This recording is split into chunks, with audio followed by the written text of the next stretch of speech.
సిటీలో ప్లాట్ కొనండి. ఫ్యూచర్ లో మీరు కోటీశ్వర్లుగా మారే అవకాశం కోసం వెంటనే మాకు కాల్ చేయండి. నమస్కారం.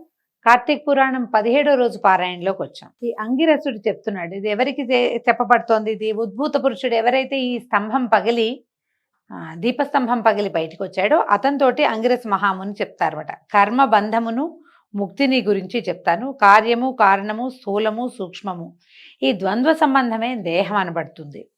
నీవు అడిగిన ఈ విషయం పూర్వము కైలాస పర్వతంలో అందు పార్వతీదేవికి పరమేశ్వరుడు ఇట్లా తెలియజేశాడు. అదే విషయాన్ని నేను నీకు చెప్తున్నాను. ఇతర చింతన మాని, అంటే వేరే వ్యవహారం గురించి ఆలోచించకుండా శ్రద్ధగా విను, అప్పుడే నీకు అర్థమవుతుందన్నారు. నీవు అడిగిన ప్రశ్నకి సమాధానం ఏమిటంటే, జీవుడనగా వేరెవడూ లేడు, నీవే జీవుడవు. నేను ఎవడనంటే నేను బ్రహ్మనై ఉన్నాను, ఎందుకు సందేహం లేదు.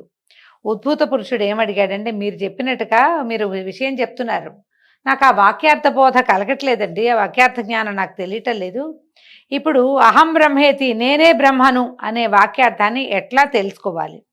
ఈ వాక్యార్థ బోధకి హేతువైన పదార్థ జ్ఞానం నాకు తెలియటం లేదు, కాబట్టి వివరంగా చెప్పు. అహం బ్రహ్మాస్మి అంటే నేనే బ్రహ్మనే అయి ఉన్నాను అనే మాట పదాలకు అర్థం తెలుస్తుంది. నేనెట్లా బ్రహ్మనవుతాను? ఒకవేళ నేనే బ్రహ్మనైతే నాకు ఈ కష్టాలు ఇవన్నీ ఎందుకు, ఇలా అనిపిస్తుంది. చాలా విషయం తెలిసాక కానీ అహం బ్రహ్మాస్మి అనే తత్వబోధ ఏర్పడదు, తెలియదు అనమాట.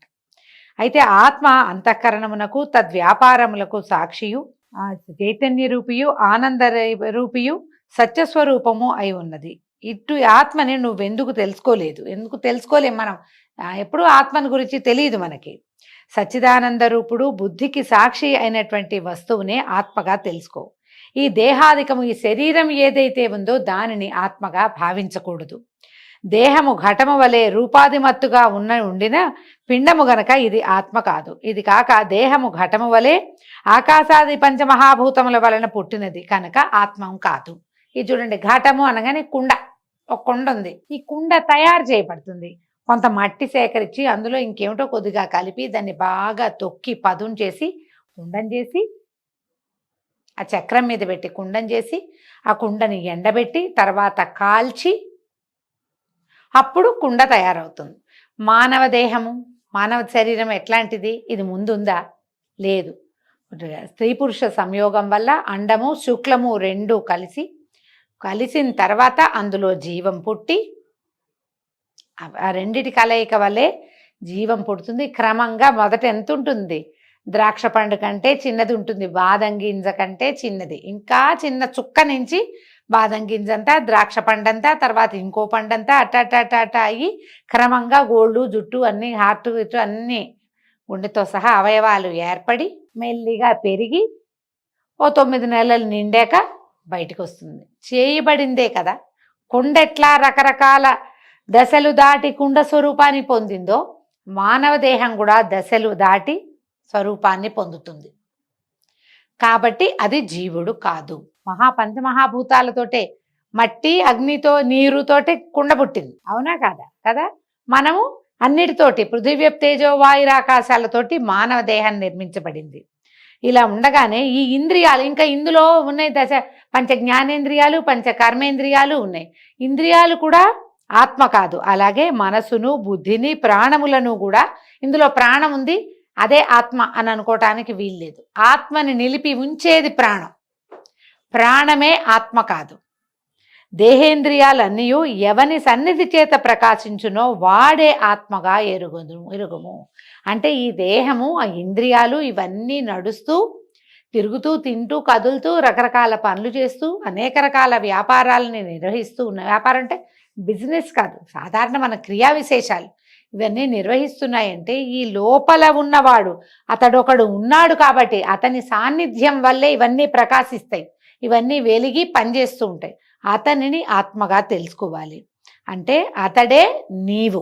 ఈ నేను అనేది ఏమిటి? ఇది కాదు, ఆ లోపల ఉన్న అతడే నీవు అని భావం. అయస్కాంతమణి ఇనుము వలె తాను వికారి కాక బుద్ధ్యాదులను అయస్కాంతం ఏం చేస్తుంది? అది అట్టగే నుంచుంటుంది. ఆ ఇనుప రసం నుండి రసాన్ని కదిలేలాగా చేస్తుంది, అది అక్కడే ఉండి. అలాగే తాను కదలక బుద్ధ్యాదుల్ని చెలింపచేయువాడే నేనని తెలుసుకొనము. ఎవని యొక్క సాన్నిధ్య మాత్రము చేత జడములైన దేహేంద్రియ మనఃప్రాణములు జన్మలేని ఆత్మవలే ప్రకాశించునో వాడే నేనని తెలుసుకో. నేనంటే నేనని చెప్పటం లేదు, అసలు మనం అనేది ఎవరు, వ్యక్తి వాడనమాట. ఎవడు వికారిగాక సాక్షియే స్వప్నమును జాగరమును నిద్రనున్న వాటి యొక్క ఆద్యంతమును తెలుసుకొంచున్నాడు వాడే నేనని తెలుసుకోవాలి.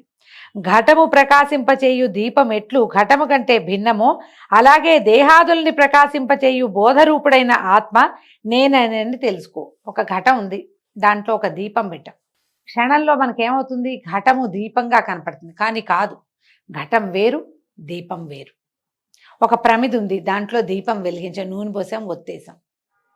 ప్రమిద దీపం కాదు, ప్రమిద ప్రమిదే, దీపము దీపమే. ఆ లోపల ఉన్న జ్యోతి ఉన్నప్పుడు మనకు అది మొత్తానికి దీపంగా కనపడుతుంది. కానీ కానే కాదు, ఎప్పుడైతే ఆ దీపం వెలిగిపోయిందో ఇది ప్రమిదగా మిగిలిపోతుంది. దేహం కూడా అంతే. నిత్యము ఎన్నిసార్లు చూసినా పరమ ప్రేమకు స్థానమైనదే నేనని తెలుసుకొనుము. సాక్షియు బోధరూపుడు అయిన వాడే నీవని తెలుసుకో. సాక్షిత్వము జ్ఞానరూపత్వము అవికారి అగుటచే ఆత్మకి మాత్రమే కలవు. ఎందుకంటే ఆత్మసాక్షి అని చదువుతుంటాం, అని చెప్తాం మనం. ఆత్మసాక్షి ఏమిటో, ఆత్మసాక్షి అంటే పదాలు బాగున్నాయని వాడేసుకుంటూ ఉంటాం. ఆత్మసాక్షి అంటే అది కాదు. మనం చేసే అన్ని క్రియలకి మొత్తం ప్రపంచంతో పాటుగా ఇది 4 దిక్కులు, 8 దిక్కులు, భూమి ఆకాశాలు, వాటన్నిటితో పాటు ఆత్మే సాక్షిభూతంగా ఉంటుంది. ఈ దేహంతో మనం చేసేటువంటి సమస్తమైన వ్యవహారాలని అది చూస్తూ ఉంటుంది. ఆత్మ వల్లే చేస్తున్నామని మనం అనుకోవడానికి వీల్లేదు. అది చూస్తుంది, చేస్తుంటాం, దానివల్ల కూడా చేస్తాం. అదే ఆత్మ ప్రబోధం కలిగింది నాకంటాం. ఆత్మ ప్రబోధం ఎప్పుడు కలుగుతుందండి? మంచి విషయాల్లో ఆత్మ ప్రబోధం కలుగుతుంది.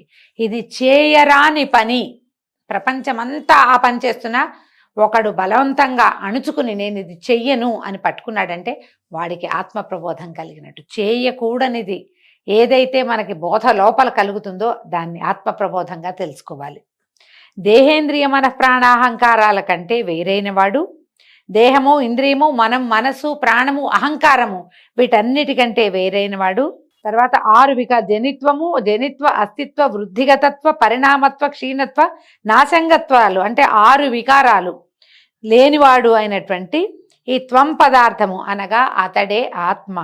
ఈ త్వం పదార్థము ఇట్లా తెలుసుకుని ఆ కారణం వలన వ్యాపించే స్వభావం చేత సాక్షాత్ విధిముఖంగాను తత్శబ్దార్థమును తెలుసుకొనవలెను. తత్శబ్దమునకు బ్రహ్మ అనర్థం, ఆత్మశబ్దమునకు బ్రహ్మణ్యము ప్రపంచము అని అర్థం. వ్యావృత్తి అంటే ఇది కాదని నిరసించటం, ఇది అది కాదండి అని చెప్పటం. అంటే బ్రహ్మ కాదు, ఇది బ్రహ్మ కాదని దేహేంద్రియాదులను నిరసించగా మిగిలినది బ్రహ్మ. అంటే దేహం కాదు, ఇంద్రియం కాదు, ఇది ఆత్మ, అది కాదు కాదు కాదు అని చెప్తాం. ఏది కాదని చెప్పబడుతుందో, కాదని ఏది చెప్పలేకపోతామో దానిని బ్రహ్మ అన్నమాట. ఆ మిగిలిందే బ్రహ్మ. సాక్షాత్ విధిముఖమ అనగా సత్యజ్ఞానం అనంతం బ్రహ్మ అనే వాక్యాలు అంటే ఇవి కొన్ని ప్రత్యేక వాక్యాలు చెప్పబడతాయండి. బ్రహ్మ సత్య జ్ఞానానంద స్వరూపుడని తెలుసుకోవాలి. అంటే ఈ భగవంతుడి తత్వం ఎట్లా తెలుస్తుంది? ముందు ఆత్మతత్వాన్ని తెలుసుకోవాలి. నేను ఈ దేహంలో ఉన్నటువంటి ఆత్మరూపిగా నేను ఉన్నాను. దేహము విడిచిన తర్వాత దేహం పోతుంది, కానీ నేను మాత్రం నిత్యంగా ఉంటాను. నేను భగవంతుడనే మహాసముద్రంలోని ఒక నీటి బొట్టుని, అంటే నేనే బ్రహ్మను. ఈ విషయం తెలియటానికి ఈ మాయంతా ఛేదించుకుని ఉండాలి మనం. ఇది ఎలా కలుగుతుంది? ఈ మాయ మనం ఛేదింపరానిది. అప్పుడప్పుడు మనం ఇందులో నుంచి బయటికి వెళ్తాం, ఒక తాత్కాలికంగా మనకు అర్థమవుతుంది, కానీ మళ్ళీ మనల్ని మాయ కమ్మేస్తూ ఉంటుంది. ఆ మాయని ఛేదించడానికే మనం భగవన్నామ సంకీర్తన చేయాలి. తపస్సు అవన్నీ కూడా, తపస్సు సమాధి అవంతా కూడా మనని ఈ మాయ నుంచి వేరువరచి మనం ఏమిటి, అసలు నేను ఎక్కడి వాడని అనేది మనకి ఈ బ్రహ్మతత్వాన్ని కానీ ఆత్మతత్వాన్ని కానీ తెలియజేస్తుంది. వేదములు చేత ఎవడు సర్వజ్ఞుడని అద్భుతమైన వాడని సంపూర్ణ శక్తివంతుడని చెప్పబడుతున్నాడో వాడే నేనని తెలుసుకో. మృత్తికాది దృష్టాంతముల చేత ఏ వస్తు జ్ఞాన సర్వజ్ఞానము కలుగునని శృతులందు చెప్పబడిందో ఆ వస్తువే బ్రహ్మ. నేను అనున్నది బ్రహ్మ అనున్నది కూడా ఒకటే అర్థాలు. వేదములందు ఎవడికి మహాద్భుతమైన తదను ప్రవిశ్య ఇత్యాది వాక్యాల చేత జీవాత్మ రూపము చేత జగవత్ ప్రవేశమును ఆ జీవుల గురించి నియంతృత్వము చెప్పబడుతోందో అతడే బ్రహ్మ అని తెలుసుకోవాలి. ఈ ప్రకారంగా త్వము తత్ త్వం అనే పదాలు రెండు నిశ్చయించబడ్డాయి. తత్ అంటే బ్రహ్మము, త్వం అంటే నువ్వు, అంటే నీవే బ్రహ్మ. తత్వమసి అని వింటాం కదా మనం. తత్వమసి అంటే అది నీవే అయి ఉన్నావు అనే భావాన్ని చెప్పబడింది. ముందు వాక్యార్థాన్ని చెప్తాం. వాక్యార్థం ఏమిటి? అతత్వం పదాలకి ఐక్యం అని చెప్తుంది. ప్రత్యేగాత్మయే అద్వయానంద రూప పరమాత్మ, పరమాత్మయే ప్రత్యేగాత్మ. ఈ ప్రకారంగా అన్యోన్యతాదాత్మ్యం ఎప్పుడు కలుగుతుందో అప్పుడే త్వం పదానికి అర్థం బ్రహ్మ కాదనే భ్రాంతి నశిస్తుంది. తాదాత్మ్యము అంటే అదే ఇది అని అర్థం. ఐక్యం, తాదాత్మ్యాన్ని పొందారు అని చెప్తారు. పదం బాగుందని వాడుకుంటూ ఉంటామండి మనం. ఈ తాదాత్మ్యం అంటే ఏంటి? అది ఇది ఒకటే, కలిసిపోవటాన్ని తాదాత్మ్యం అంటారు. ఈ తవమసి అంటే తత్వమసి ఈ వాక్యానికి తాదాత్మ్యం చెప్పాలి. అప్పుడు వాక్యార్థాలమైనటువంటి కించిజ్ఞత్వము, సర్వజ్ఞత్వము, విశిష్టులైన జీవేశ్వరులను వదిలి లక్ష్యార్థములైన ఆత్మలనే గ్రహించని ఎడల తాదాత్మ్యము సిద్ధించును. ముఖ్యార్థానికి బాధ కలిగినప్పుడు లక్షణావృత్తిని ఆశ్రయించాలి. ఈ లక్షణావృత్తి 3 రకాలుగా ఉంటుంది. ఇందులో ఏమిటి? భాగ లక్షణం అంటే కొంతను విడిచి కొంత వదిలేసి కొంత తీసుకోవడాన్ని భాగ లక్షణం అంటారు. తత్వమసి యందు సర్వజ్ఞత్వ కించిజ్ఞత్వాలని వదిలి కేవలము జ్ఞానాత్వత్వాన్ని మాత్రమే గ్రహిస్తే గనక అభేదం సంభవిస్తుంది. తత్ అది, త్వం నీవు, అసి అన్ని బ్రహ్మ అంటే ఏమిటి? నువ్వు బ్రహ్మవయ్యావు అని అర్థం. కాబట్టి కొన్ని ప్రదేశాల్లో ఇలాంటి బోధ చేయబడుతుంది. నేను బ్రహ్మని అనే వాక్యార్థ బోధ స్థిరపడే వరకు ఏం చేయాలి?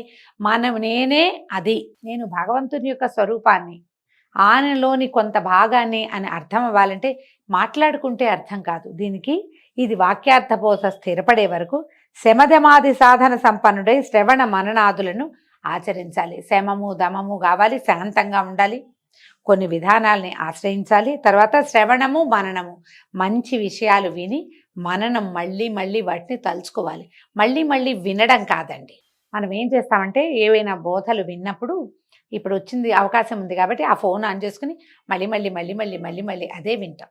కాదు, అలా వింటే నీకేదో తెలుస్తుంది అనుకోవద్దు.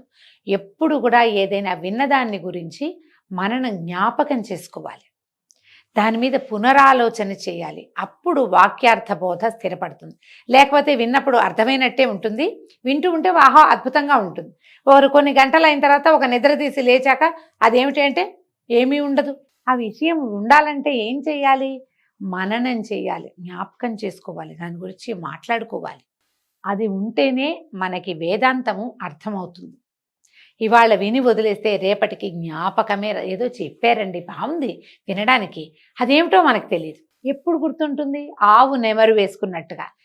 ఆవులు చూడండి ఎప్పుడో తినేస్తాయి గడ్డి, తర్వాత దాన్ని బయటికి తెచ్చి నవ్వులుతూ ఉంటాయి. అప్పుడు ఈ తిన్న ఆహారం తాలూకు రసము దానికి వంట పడుతుందట పశువుకి. మనుషులకి ఎప్పుడు వంట పడుతుంది? మనం ఏదైనా వింటే దాని మీద మళ్ళీ మళ్ళీ జ్ఞాపకం చేసుకుని ఇది చెప్పారు, ఇది ఫలానా. అప్పుడు మనకి ఏదైనా విషయం కనపడినప్పుడు ఇది చెప్పింది అదేనని జ్ఞాపకం వస్తుంది. ఇది అవసరం. ఇప్పుడు ఎప్పుడు శృతి వలన గురు కటాక్షము చేత తాదాత్మ్య బోధ స్థిరపడుతుందో అప్పుడు సంసార మూలమును అంతము చేయును. అంత సంసార మూలం అంతా ఈ పిచ్చి మనకి. మనం ఏం చేస్తాం? 30 తరాలకు సరిపడా సంపాదించాలి, ముందు తరాలకి కావాలి, అదేదో కావాలి, దీని తర్వాత కావాలి, ఎప్పటికీ మన పేరు శాశ్వతంగా భూమి మీద ఉండిపోవాలి, ఇదంతా నేనే, ఇదంతా నాది, అయ్యో నేను లేకపోతే ఏమవుతుంది, నేను లేకపోతే ఇదంతా ఏమైపోతుందో, రేపటికి ఎల్లుండికి తినడానికి దాచిపెట్టుకోవటము, ఎక్కడైనా పాతి పెట్టటము, ఇవన్నీ కూడా సంసార తాపత్రయం. అది ఎప్పుడు నశిస్తుంది?